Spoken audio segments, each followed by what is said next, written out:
Ok, nós estamos retomando, né, levando adiante aí a nossa meditação no Salmo 51, e hoje nós vamos olhar especialmente para os versículos 3 até 6 desse Salmo. Eu vou fazer a leitura aqui desses versos, né, Salmo 51, 3 a 6. Aqui a gente encontra o seguinte: pois eu conheço as minhas transgressões e o meu pecado está sempre diante de mim. Pequei contra ti somente. Fiz o que é mal perante os teus olhos, de maneira que serás tido por justo no teu falar e puro no teu julgar. Eu nasci na iniquidade, e em pecado me concebeu minha mãe. Eis que te comprases na verdade no íntimo, e no recôndito me fazes conhecer a sabedoria.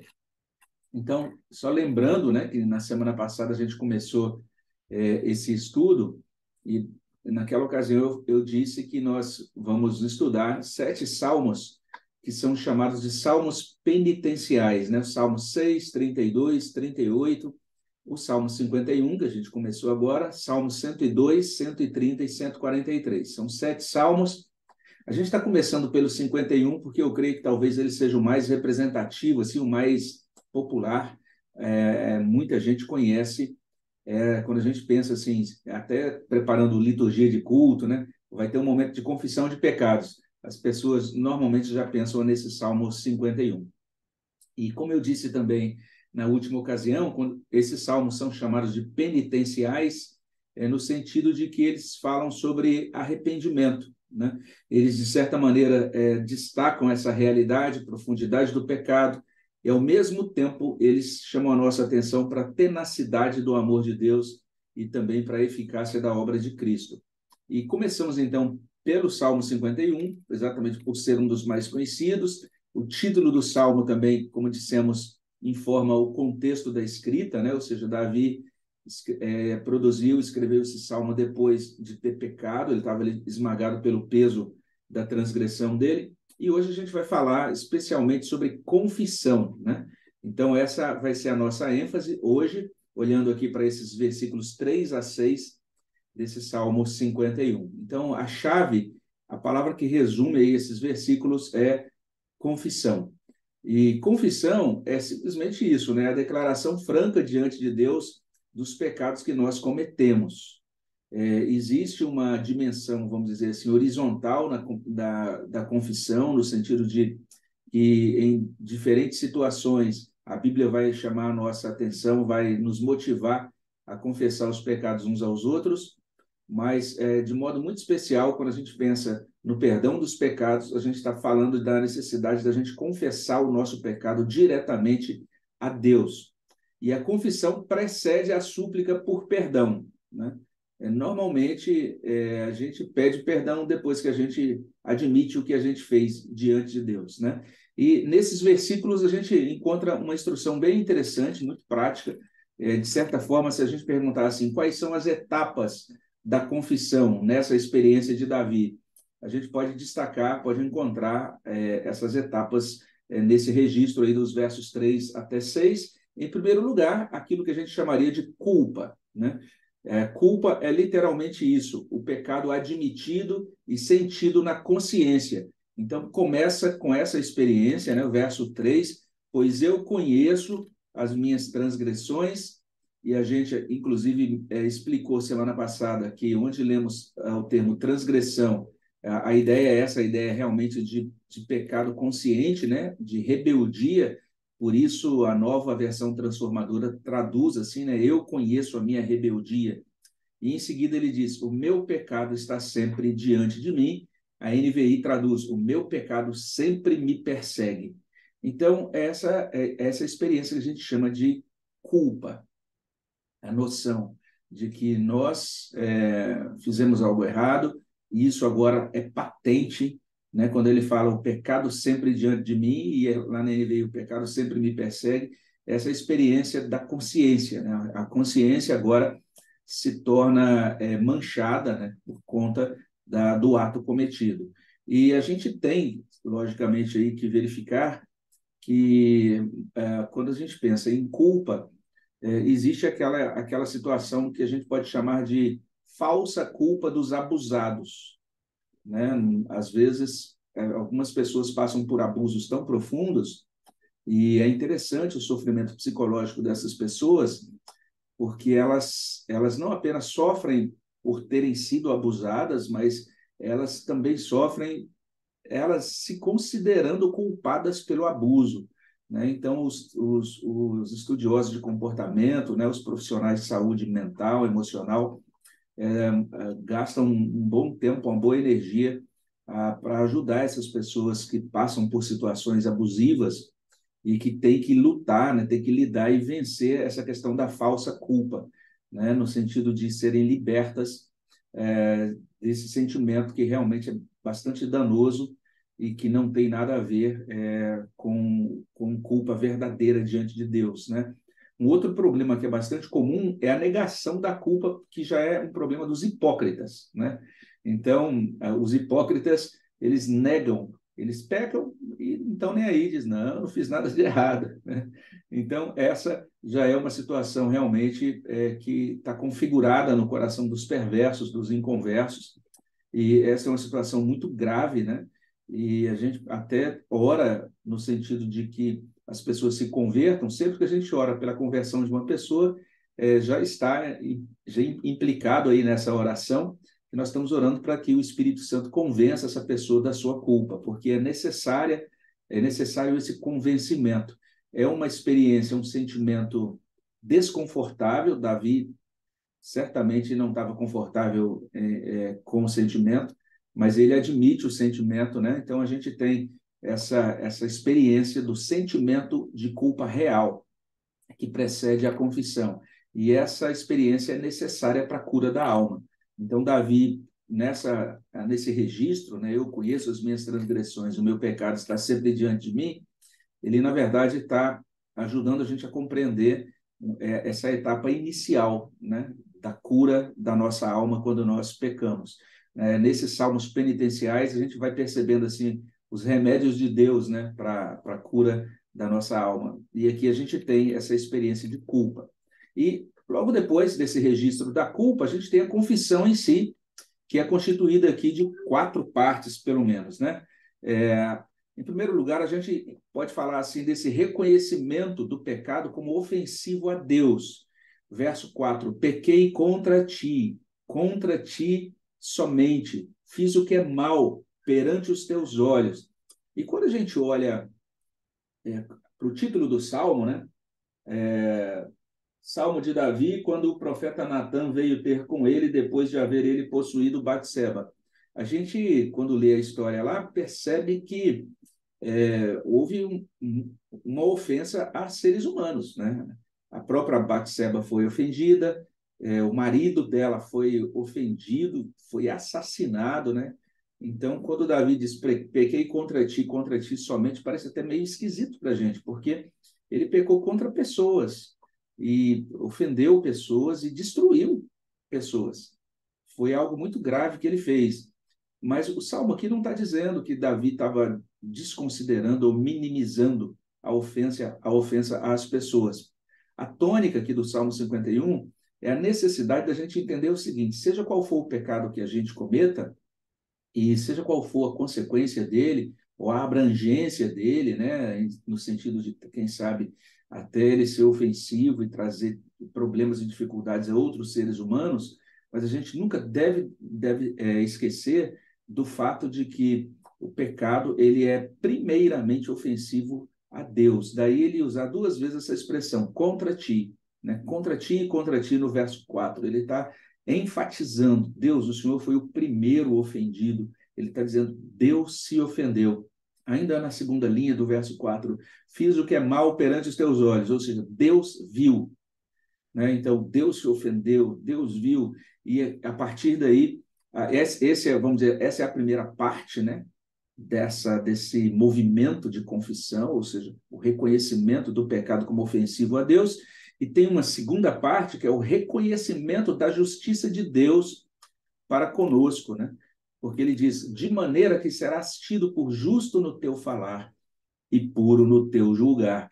Ou seja, o pecado realmente, nesse primeiro momento da confissão, ele leva o pecador ficar calado diante do julgamento de Deus, né? Nós temos uma palavra lá em Abacuque: o Senhor está no seu santo templo, cale-se diante dele toda a terra. O Bento está tendo uma crise de respiração aqui, gente. Desculpe, espero que vocês não estejam atrapalhando vocês, meu cachorrinho aqui. Mas é interessante Abacuque, quando diz: o Senhor está no seu santo templo, cale-se diante dele toda a terra. Muita gente acha que essa é uma instrução litúrgica, né? Mais ou menos como se a gente dissesse assim: olha, vamos fazer silêncio agora na hora do culto, né? Porque Deus está no templo. Mas não é essa a ideia ali em Abacuque. Ali o profeta falando que Deus está levantando nações para exercer juízo. E o que ele está dizendo é isso: as nações, debaixo do juízo de Deus, têm que ficar caladas. Ele está no templo dele celestial, reinando soberanamente sobre as nações e executando o juízo dele. Então, quando Deus olha para nós e a gente se coloca na presença dele com culpa verdadeira, a gente tem que ficar quietinho, entendeu? Deus, nós pecamos, eu pequei contra o Senhor, e agora, ó, o que o Senhor quiser falar, pode falar. O Senhor é justo no teu falar, né? O Senhor pode me repreender como quiser, pode pronunciar o seu juízo de valor sobre isso que eu fiz, sobre o meu comportamento.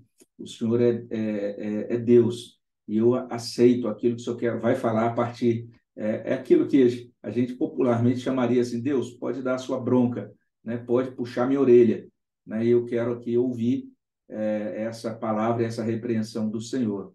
E também o texto diz: e o Senhor também será tido por puro no teu julgar. Ou seja, Deus, ele vai ser corretíssimo no modo como, na tratativa dele para conosco. O que ele vai fazer? Ele vai nos livrar da consequência do pecado cometido, ele vai nos fazer passar por todas as etapas dessa consequência, ele vai nos disciplinar ou não, a gente não sabe, mas a gente se entrega inteiramente ao juízo dele. A gente entende: o Senhor é Deus, eu sou imperfeito demais e pecador demais, mas o Senhor é santo e perfeito. Então, nesses termos, eu me coloco nas tuas mãos, ou seja, esse reconhecimento da justiça de Deus para conosco. Primeiro, o ato da confissão, reconhecimento do pecado como ofensivo. Segundo, reconhecimento da justiça de Deus para conosco. Terceiro, é o reconhecimento daquilo que a gente pode chamar assim de problema estrutural. Vamos entender isso melhor. Verso 5: eu nasci na iniquidade e em pecado me concebeu minha mãe. A Revista Corrigida traz: em iniquidade eu fui formado. E a NVI traduz assim: sei que sou pecador desde que nasci. Sim, desde que me concebeu minha mãe. O reconhecimento aqui de Davi não é apenas que ele cometeu um ato de pecado, um ato denominado pecado, mas de que ele tem, na verdade, uma natureza pecaminosa. Então, uma coisa é o ato pecaminoso. De onde vem esse ato? De um coração pecaminoso. É isso que a gente chama aí de problema estrutural. É aquilo que os teólogos reformados chamam de depravação total. Ou seja, por causa da queda, nós temos em nós o pecado. Não apenas nós cometemos pecados, nós somos pecadores. Isso está na nossa natureza ainda, né? Nós ainda estamos lidando com esse indivíduo incômodo, chamado velho homem. Ele está dentro de nós ainda. E ele precisa realmente ser mortificado, né? O pecado precisa ser mortificado em nós. Nesses termos, o tempo todo nós somos convidados a nos despir desse velho homem, nos revestir do novo homem conforme Cristo. Então, nós temos consciência disso.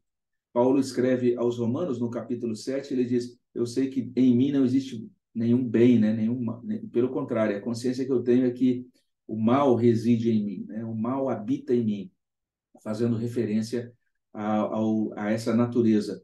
Em outro lugar, né, em Efésios 2, ele vai dizer isso, né, que nós estávamos mortos em delitos e pecados, fazendo a vontade da carne. Então, Paulo vai usar esse vocábulo, essa palavra, carne, para referir-se a essa natureza. E essa natureza, de acordo com o Salmo 51, ela está maculada e ela é oposta a Deus.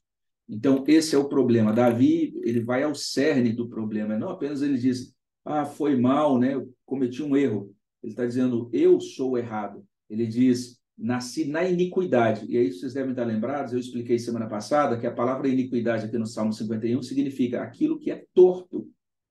Então, Davi está entendendo, ele era retorcido por dentro, ele tem uma natureza maculada, depravada. Nesses termos, os teólogos, que a gente chama aí, os teólogos, chama de teólogos do Sínodo de Dort, né? Eles acertaram mesmo, foram muito bíblicos ao explicar essa doutrina de que, por causa da queda, nós experimentamos essa realidade, tristemente, né? A realidade da depravação total. Então, Davi constata isso, né?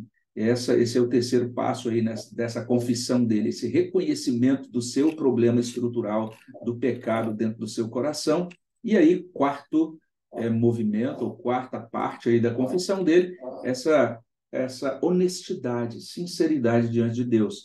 Verso 6, eis que te comprases na verdade no íntimo e no recôndito me fazes conhecer a sabedoria. É interessante essa referência aí a Deus tratando com ele no recôndito, né? Alguns comentaristas até vão dizer que esse recôndito, a palavra aí pode significar até a experiência dele no ventre da mãe dele, mas parece que realmente a ideia aqui é de Deus tratando privativamente com Davi, né? Deus ali no oculto, na privacidade do coração dele, tratando e encaminhando Davi na sabedoria, nos caminhos de sabedoria, porque diz, no recôndito me fazes conhecer a sabedoria, né? E especialmente a primeira linha do verso 6, né? Eis que te comprases, ou seja, o Senhor tem prazer na sinceridade, na verdade, no íntimo. Então, por que Davi está fazendo esse movimento? Por que Davi está confessando o pecado? Por que é necessário confessar o pecado? Porque Deus sabe. Não adianta a gente fingir, a gente pode até, diante das pessoas, ter uma capa, vamos dizer assim, de religiosidade e tal, mas e tentar viver uma vida dupla ou com pecados ocultos, mas os pecados são ocultos apenas aos olhos dos homens, aos olhos de Deus não, porque é o que Davi disse, eu pequei contra ti, né? E o Senhor viu, foi perante os teus olhos. Então, nesses termos, a gente precisa ser honesto para com Deus e admitir, Deus, olha, eu reconheço que eu fiz isso.